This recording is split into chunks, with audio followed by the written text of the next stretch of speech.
Dzień dobry, and welcome to another episode of Brit in Poland. I've been thinking a lot lately about why society feels so broken right now. People don't just disagree anymore, they live in completely different realities. Families fall out over politics, friends unfollow each other, strangers online tear each other apart. And it's not just the UK, it's spreading. For my British viewers, this is our story. For my Polish viewers, this is a warning. These same forces are starting to show up here too. I've lived in Poland for 8 years now, which has given me a front row seat to watch the UK from the outside. Without the daily fog of news cycles and headlines, the patterns become clearer. It's easier to see what's really driving the division, without getting lost in the noise. This isn't random, it's a pattern, and once you see it, you can't unsee it. Today, I'm going to break down the real reasons why views are becoming so extreme, why trust is gone, and why desperation is turning politics into something that feels almost religious. It's not about picking sides, it's about understanding what's actually happening. Stick with me, this is important.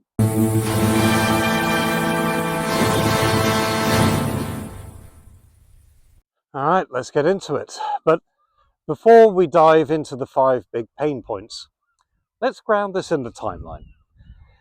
These aren't just random events, they're the big hits over the last 15 years that cracked things open. It really starts with the 2008 financial crash. Banks got bailed out, but millions lost jobs, homes, and hope never recovered. Trust in the system was broken. Then the coalition government in 2010 promised no tuition fee hikes, no harsh cuts, and they tripled fees and slammed austerity anyway. That betrayal stuck. Social media algorithms exploded around 2010 to 2015. Outrage became profitable. And once that model was set, it never really changed. The system still rewards division today. BLM and similar movements rose up from 2013 to 2020 with powerful calls for justice, but they also deepened cultural rifts. Immigration pressures ramped up massively from 2015 onwards. Net migration hit record highs with millions arriving, while promises to control borders were repeatedly broken.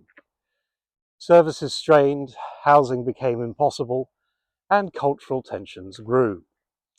It wasn't about people, it's about the system not coping, and no honest conversation about limits. And maybe it's about some of the people, not all.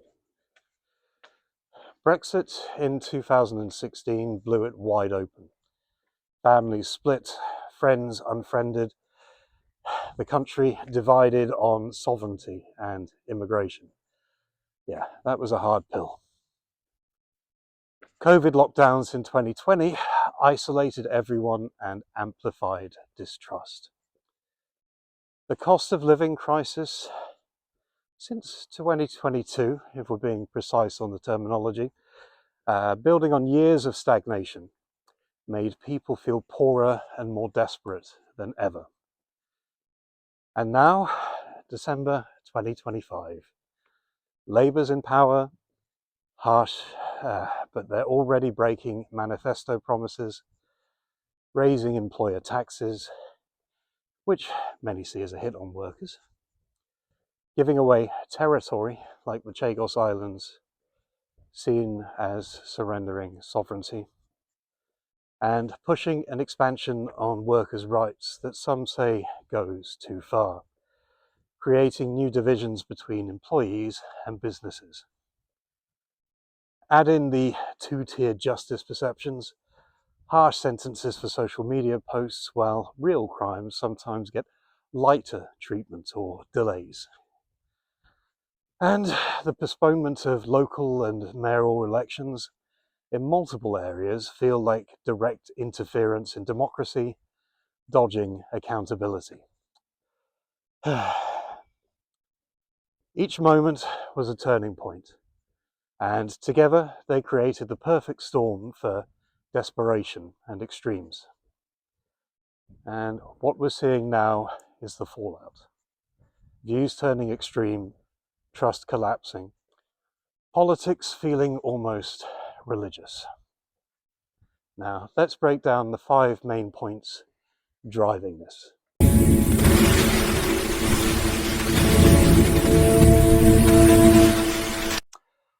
So, let's start with the root of it all, economic depression. Why it drives division? Well, when people feel squeezed, wages are flat, and bills keep skyrocketing, there's no way to buy a house or start a family.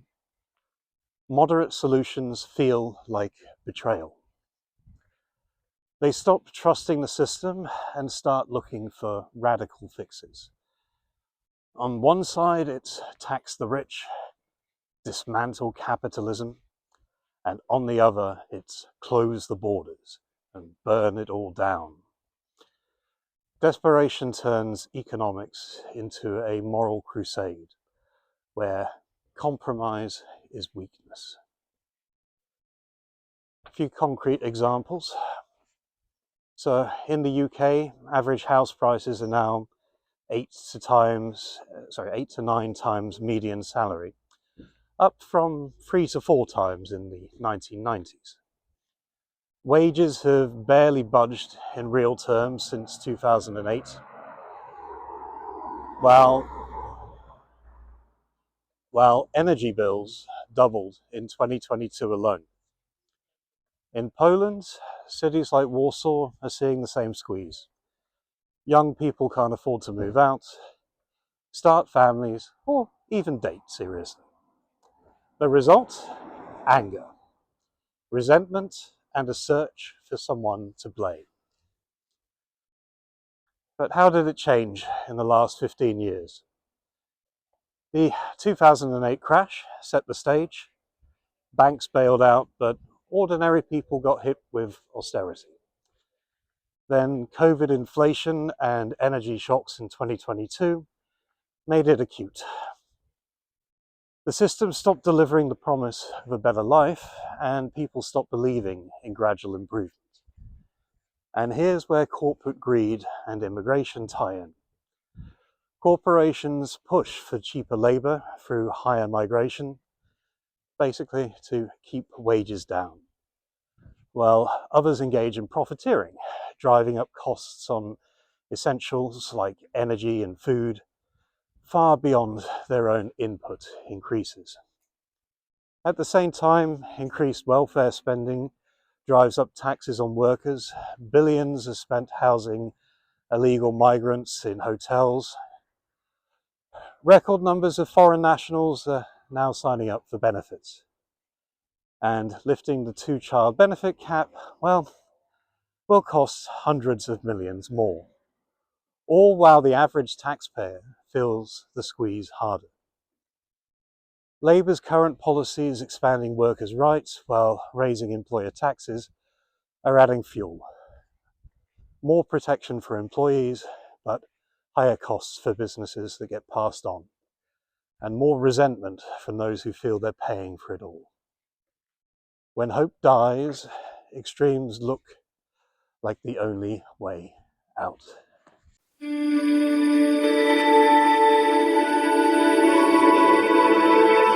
So, next up is the loss of shared meaning and anchors. Why it drives division? Without common moral or spiritual frameworks, people lose a sense of what's bigger than themselves. Religion, family, community, these used to give us purpose and belonging. and a way to measure what's right and what's wrong. When they fade, we fill the void with new religions, political ideologies, identities, or online tribes. These new faves are just as absolute and intolerant as the old ones, but more fragmented. Disagreement isn't just wrong, it's heresy. Some concrete examples? Well, in the UK, church attendance has collapsed, only about 5% go weekly. In Poland, once the most Catholic country in Europe, young people are drifting away fast. Family structures are breaking down, there are fewer marriages, fewer children, more loneliness. People turn to politics for meaning. One side sees woke ideology as salvation, the other sees nationalism as redemption. Both treat the other as evil. And how did it change in the last 15 years? Well, secularism and individualism became the default. Religion was sidelined in schools, public life, and media. Family policies and cultural norms shifted towards career over family. High costs made kids a luxury, and the narrative changed to you don't need marriage or children to be fulfilled. And social media, well, that filled the gap. People found belonging in online tribes instead of real communities. Without shared moral teaching, people turn to politics for purpose. And when meaning is gone, people cling to whatever gives them a sense of purpose, even if it's in the extreme. And that's why politics feels religious now. Well, that's the second pain point. Let's move on to the next one.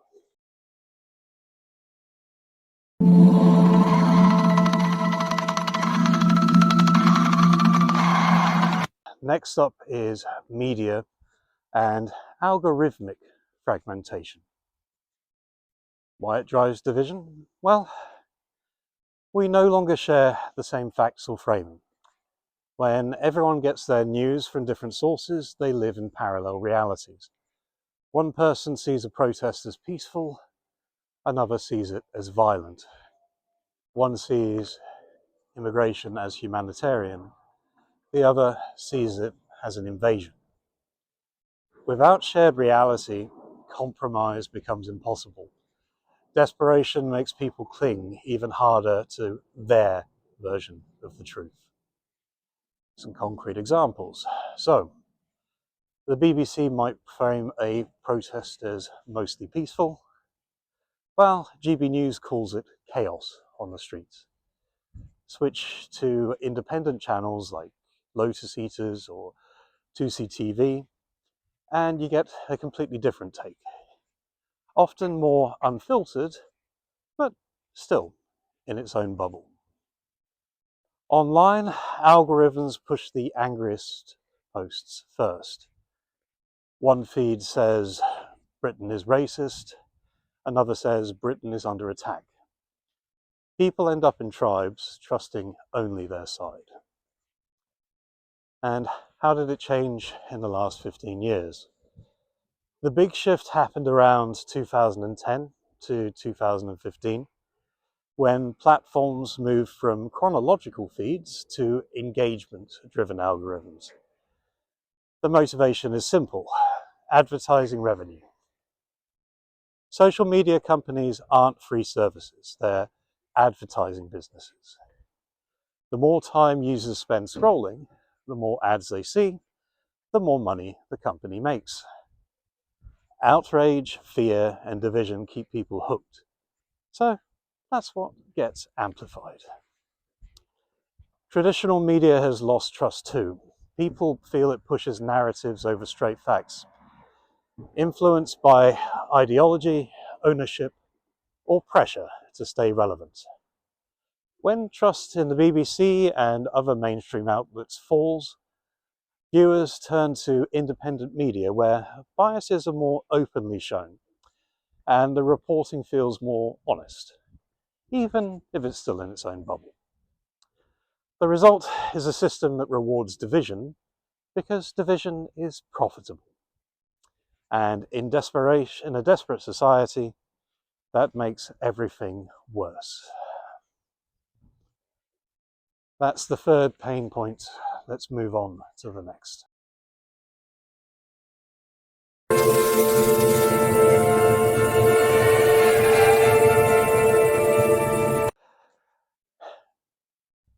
Next up is identity politics and cultural shifts. Why it drives division? Well, when economic pain mixes with questions of identity, who we are, what we value, and how we see history, it turns disagreements into moral battles. People no longer argue about policy. They argue about who is oppressed or privileged, who is right or wrong. Desperation makes these debates feel existential. One side sees progress, the other sees erasure. There's no middle ground because compromise feels like betraying your identity. And some concrete examples? Well, in the UK, debates over modern feminism and gender ideology, teaching fluidity in schools, toxic masculinity narratives, trans rights in sports. All of these split people hard. One side sees empowerment and inclusion, the other sees demonization of men and the erosion of biology. This has contributed to collapsing birth rates. Women delay or forego motherhood for careers or higher standards, leaving many men retreating from relationships altogether, seeing modern dating as toxic, risky, or simply not worth the effort. Decolonization, pushed in universities, reframe British history as pure oppression, leaving some feeling ashamed of their heritage. DEI policies in workplaces and institutions meant to promote fairness often feel like quotas that sideline merit, breeding resentment and accusations of reverse discrimination. Immigration tension, well, that adds fuel. One side sees diversity as strength, and the other sees cultural loss. Both feel attacked. And how did it change in the last 15 years? The 2010 Equality Act and the 2010 post-2010 cultural movements, so Me Too in 2017, BLM in 2020, they made identity a central lens. But the real accelerator was education. Schools and universities shifted hard towards critical theories. Decolonialization became standard in history lessons, reframing empire as solely exploitative with little nuance. Gender fluidity was introduced early, some primary schools teaching kids that they can be any gender before they've learned basic biology. Universities became echo chambers, safe spaces, trigger warnings, and speech codes made certain views untouchable. Graduates came up believing tradition equals oppression, and non-graduates felt talked down to. And then social media amplified it. Every issue became a moral crusade. Economic frustration made it worse. When people can't afford to live, they cling to identity as something they can control or fight for. The result? Politics became about who you are, not what you do. And without shared identity or common ground, everything becomes personal. And in a desperate society, people become tribal. That's the fourth pain point. Let's move to the next and final one.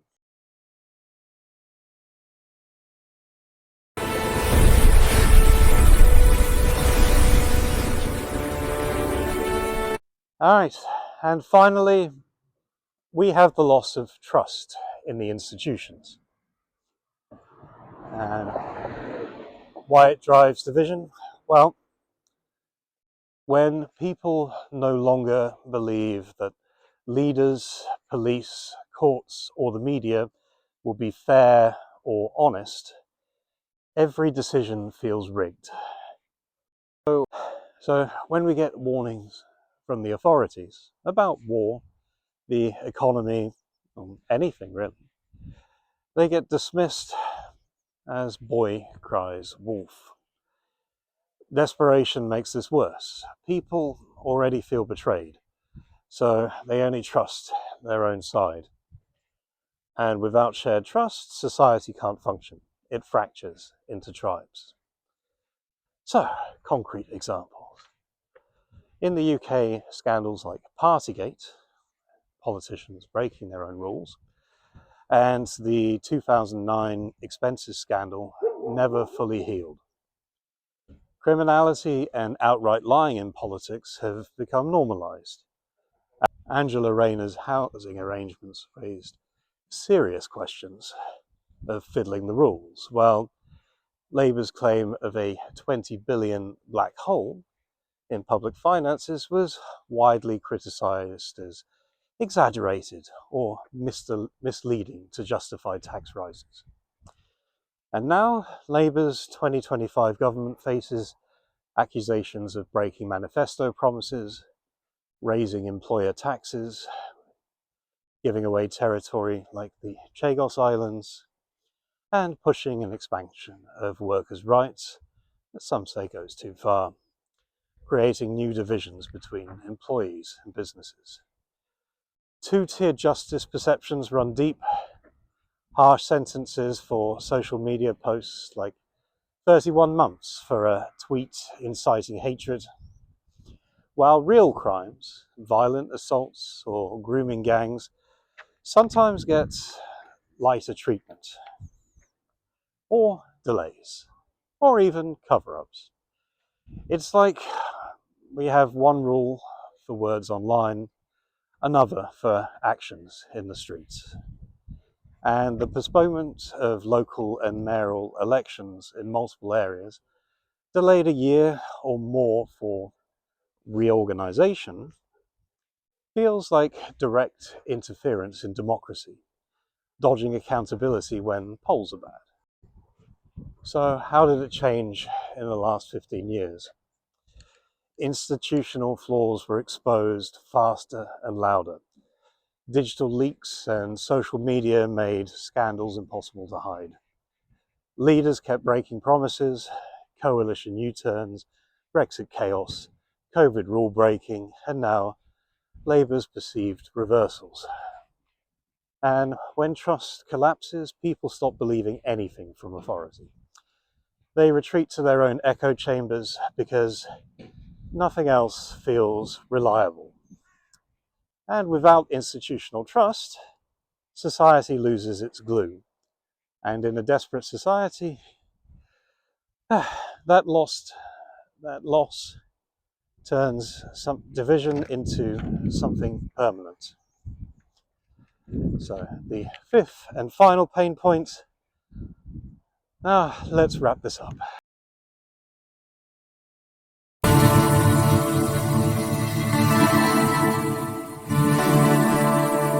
So there you have it. The 5 pain points driving the division we see today.